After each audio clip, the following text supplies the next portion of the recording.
waraxmatullaahi tacaala wabarakaatu. Halkani waa Sky News TV. Haddaba daawayaasha qiimaha iyo qaayaha naga mudano waxaan ka hadli doonaa barnaamij aan kaga hadlano fahanka nidaamka dowladnimo kaasoo ah udub dhaxaadka ama tiirka ummad kuwaas oo wadaaga af, dhaqan iyo dano gaar ah oo nololeed kuwaas oo ku xeeran hab nololeedkooda. haddaba sida taariikhda bini'aadanku lagu hayo hababka nidaamku waxay ku soo bilaabmeen iskooxaysi ama urur bulsho kaasoo markii ay ummaddu ama bini'aadanku ay kasoo gudbeen marxaladii ugaadhsiga iyo qaraabsiga ee ay u soo gudbeen in ay samaystaan guryo ama hoy. haddaba si loo xalliyo wada noolaanshaha bulshadaasi waxaa madax u ahaa qof ay iyagu u doorteen kaas oo ay alaaba ku soo xulin jireen khibradda uu leeyahay iyo waayo aragnimada nololeed ee ku duugan kaas oo ay ummadda inteeda kale ka faa'iideysan jireen maadaama uu yahay qof da'ah kaasoo u soo joogay dhibaatooyin iyo marxalado jiray. kaas ayaa ahaa qofka loo daba fadhiisto go'aamada ay ummaddaasi gaadhayso.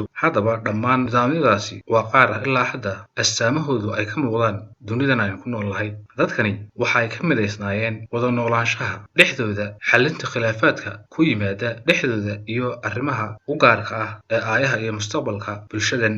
waxaa go'aankooda iska lahaa mas-uulka ugu sarreeya kaas oo go'aami jiray hadba sida ay ummaddu u noolaanayso. haddaba dunidan casriga hadda waxaa jira maamullo kuwaas oo kala sarreeya. tusaale ahaan Soomaalidu waxay dhaqan u lahaayeen in ay hogaamiye dhaqameedyo kuwaas oo ku dhisan hab qabili ah taasi oo ah aqoontii iyo garashadii laga dhaxlay awoowayaasheen. haddaba markii Soomaalidu ay samaysteen ama ay qaateenba xorriyaddii kana qaateen dowladihii gumaysanayay waxaad moodaa ilaa hadda inay iskaga dhex qaldan yihiin ama se ayna fahmin nidaamkan casriga ah ee dowladnimo kaas oo ay Soomaalidu alaaba ku dhex milaan dhaqankoodii soo jireenka ahaa ee ay iyagu yaqaaneen. sida ka muuqata hannaanka dowladnimo ee hadda guud ahaan dowladaha Soomaalida ka hirgalay. dowladaha qaar waxaa jira sida dowladda Soomaaliya waxa wax lagu qaybsadaa 4.5 oo ah nidaam qabali ah kaasoo lagu kala xusho maamulka iyo madaxda dowladda. haddaba Somaliland ayaa ah mid ka duwan taa oo iyada waxaa doorta shacabka oo u codeeya mas-uulka ay dooranayaan. inkastoo raadadka aan soo sheegnay ay ka muuqdaan oo weli fahamka nidaamka dowladnimo shacabka iyo weliba siyaasiyiintuba aysan si fiican u fahamsanayn marka loo eego hannaanada ka jira dowladaha horumaray. tusaale ahaan Somaliland toddobaadyadii ugu dambeeyey waxaa la isku khilaafsanaa saami qaybsiga beelaha.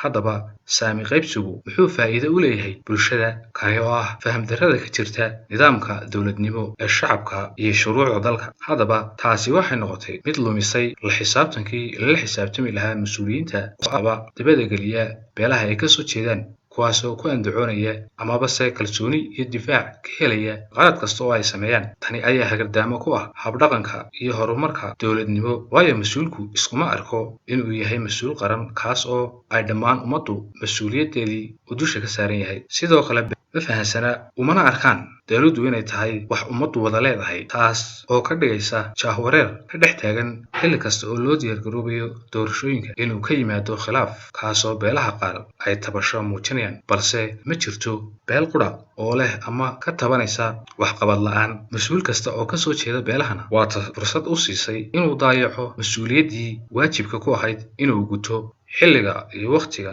uu hayo shaqada qaranka kaasoo alaaba isku mashquuliya inuu kasbado oday dhaqameedyada iyo salaadiinta kuwaasoo mar walba uu ka dhigto xulufo uga ololaysa rabitaankiisa. balse xaqiiqadu waxay tahay markaan eegno dowladaha horumaray dadku waxay ku xisaabtamaan qofka ay dooranayaan barnaamijka uu soo bandhigay waxa uu qabanayo iyo waxa uu ballanqaad ahaan ugu sameeyo iyo welibana sida uu fuliyo taasoo ah waxa qudha ee qofka lagu qiimeeyo.